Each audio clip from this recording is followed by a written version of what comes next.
Okay, welcome back to part 2 of leadership. In this video, we're going to talk about some of the more contemporary approaches to leadership. In our first video, we looked at some of the earlier approaches, such as trait theory, the behavioral approaches, and some of the original situational theories. We're going to move on and we're going to look at some new ideas which are probably still very current, are still receiving some attention, some research energy. If you look in the leadership literature, you'll see that these ideas are still being very much discussed, and some of them are even more emerging, kind of cutting edge. We still don't know a whole lot about them, but we think they're important, and so therefore scholars are putting a lot of time and energy into understanding them. So, without any further ado, let's look at some of the more contemporary approaches to leadership. Now, by the way, in case some of you are thinking that your professor has lost his marbles, I haven't lost them. They're all right here. Okay, anyhow, where was I?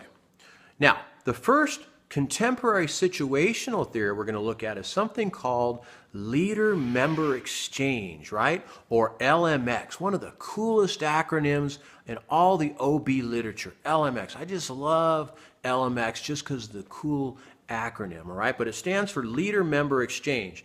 And this model suggests that leaders form unique, independent relationships with each of their subordinates, and that a key factor in the nature of this relationship is whether the individual subordinate is in the leader's in-group or out-group.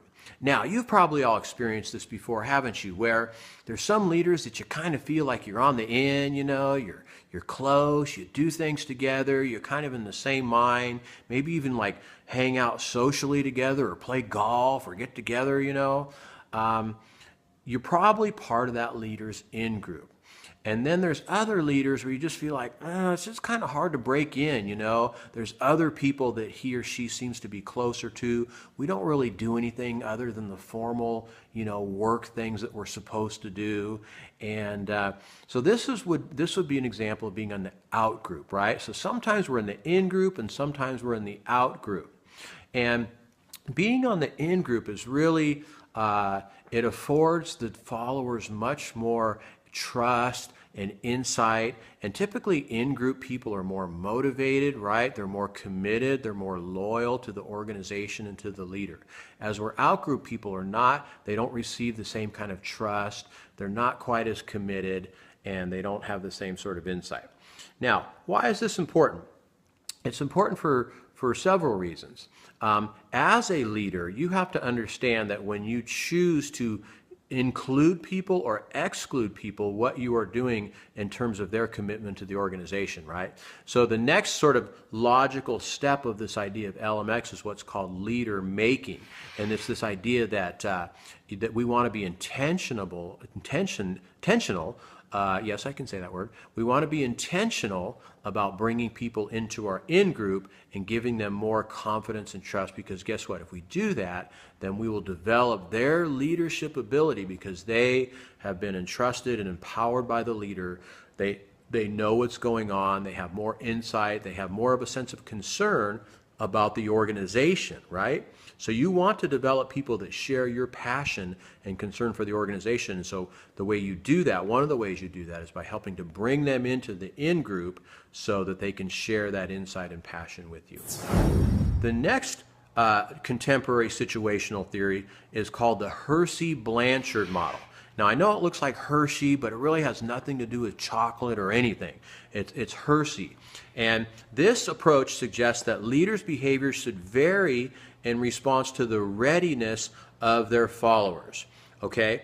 So, in other words, this is similar to the situational theory before, but it says that the situation that's different is the maturity level of the follower. And the maturity level of the follower is based on two criteria. It is based on their skill ability, right? Whether they actually have the relevant skills to accomplish something, and their psychological maturity, whether or not they have the confidence and the motivation to do something, right? Okay, so remember earlier I said that in the leadership grid model, they thought initially that high was ideal, right? That we wanted to be high people and we wanted to be high on task, right? And that made you the quote-unquote team leader. Well, what this model says is that you don't want to always be high because depending on the maturity level of the follower, that's when you need to change it up. So if the maturity level of the follower is low, relatively low, then you want to be more task oriented, right? You need to tell them what to do. You need to show them how to do things. Now, on the other hand, if the follower is more mature, if they have the confidence to do it, they have the skills and experience, then you want to be more kind of high. Then you can delegate more. You can be more focused on tasks. In fact, this model would even suggest for somebody who's high, that's when you stand back and you really you're more of a consulting role. Okay, so there's these different levels here. They calls it telling, selling, participating, and delegating, right? So for an immature person, then you're telling. A little more mature, you're selling. A little more mature, but they lack the confidence. Maybe they've lost the confidence, then you're participating. And if they're fully mature, then you're delegating, and your task behavior really should diminish over time. So let's talk about some of these more contemporary approaches, what the textbook calls leadership through the eyes of the followers. Now, the first three that we're going to look at are what are called transformational leadership, charismatic leadership, and this idea of attributions of leadership. Now, transformational leadership got a lot of traction back in the 90s and the 2000s. It's really started off by a guy named Burns, who wrote the authoritative book on leadership called, surprisingly, Leadership. And Burns said that there was these certain kinds of leaders that not only did they exercise good management, did they control and all those kinds of things, but they were able to literally transform their followers. And not only that, they were influenced, and transformed by their followers. Transformational leadership is kind of a mutual transformational process. It's not just a one-way street, right? And so transformational leadership has to do with really engaging followers and helping change and challenge their thinkings and sentiments. And in the process, you are entering into a community, to a collaborative process with those followers as well, so you are likewise transformed. Now, the book describes it as the set of abilities that allows a leader to recognize the need for change, to create a vision to guide that change, and to execute that change effectively. All right, so now as we start talking about leadership, this idea of vision and change start to become much more prevalent in the literature. Right. Now, the next idea is this idea of charismatic leadership. And the book describes charisma as a personal characteristic of the leader which inspires support and acceptance. Leadership is based on the leader's personal charisma. Now, Max Weber, a 19th century Prussian sociologist, said this. He said it's the most unstable form of legitimate leadership or authority. And so when you think about great leaders of the past, people heroic, larger-than-life kinds of leaders, typically they were attributed charisma by their followers. People saw them as larger than life. Now, in the church, we talk about charisma, don't we? We talk about charisma sort of as a Pentecostal manifestation. You know, we're charismatic, we speak in tongues or whatever. But this isn't the same kind of thing. It's the same root, right? Charis, this idea of a gift from above. And so charismatic leaders were these larger than life. They seem like their leadership was their destiny in life, and they're able to accomplish great things. Now, we know there's a negative side to charismatic leadership too, right? Some charismatic leaders are very narcissistic. It's all about them. It's all about their organization. They're very myopic. People tend not to speak up against the charismatic leader, right, for fear of retribution or fear of being castigated or, considered an outsider. So there's kind of a downside to charismatic leadership as well. It's very hard to control. You can't control a charismatic leader. You just can't do it. The only way to control them is by booting them out of the organization or the country or whatever. So It was thought actually at one point too, it was kind of a fad to get a charismatic leader as your CEO. And in time they did research on the effectiveness of these leaders, and guess what? They weren't any more effective than non-charismatic leaders, right? So, but again, this is such a, I don't know, kind of a conventional wisdom way of thinking about leadership. I think when most people think about leaders, they're sort of thinking of these larger than life, charismatic figures, people that just seem to have this gift, right? So anyhow, charismatic leadership, very important. Now, the next approach here is what's called the attributions of leadership. It holds that when behaviors are observed in a context associated with leadership, others may attribute it varying levels of leadership ability or power to the person displaying those behaviors. All right, so this idea of attribution really says that leadership is in the eye of the beholder, and so therefore it can vary from situation to situation, from culture to culture. You know, some cultures see leaders differently. Some organizations see leaders differently, right? Some organization, if it's like a kind of an engineering organization, they're going to see like a smart engineer as a leader. If it's a kind of a political organization, they're going to see the most persuasive, the person who's really able to bash their enemies the best. They're really going to be attributed leadership. So its attribution is contextualized. It's contextually sensitive to the followers.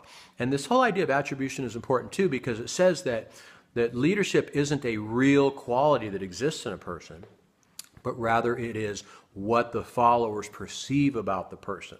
Okay, so there's certain things that in certain cultures make followers attribute leadership to them. So it's a very important concept to understand, this kind of leadership through the eyes of the follower.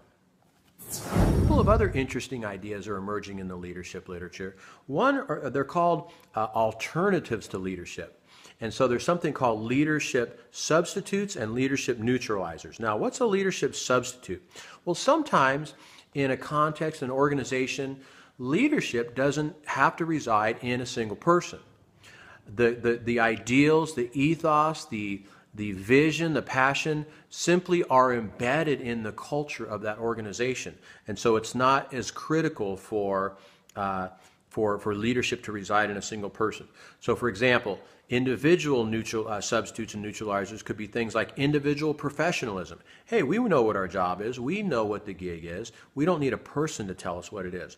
Our personal motivation, our personal experience and training, indifference to rewards, right? So some of these things that leaders typically provide, like motivation, rewards, these things reside in us. We don't need those rewards. We have our own motivation. We're professional. And so therefore leadership is not quite as critical in order to get people aligned and motivated and influence whatnot.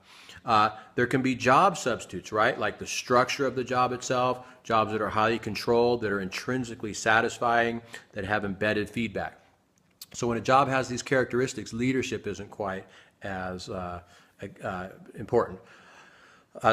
Group norms and group cohesiveness also can be seen as a substitute for leadership.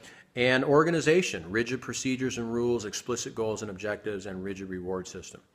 All right, another emerging idea is this idea that leaders are coaches, right? The best way to help your subordinates to be their coach. And so this idea that leaders serve as leaders, as mentors and coaches is becoming important. Another emerging area in the leadership literature has to do with gender and leadership. All right, so no surprise that because men and women are different, right, that perhaps leadership, the way they lead and the issues concerned to women in leadership are much different. Now, again, we could do a whole class, I could do a whole session on this, and I encourage you, if you're very interested in the differences between men and women, to study up. There's some great books out there. Alice Eagley probably wrote one of the definitive books on this. It's called Through the Labyrinth. And her premise is this, is that, you know, once upon a time they called it the glass ceiling, right? That women couldn't break through the glass ceiling.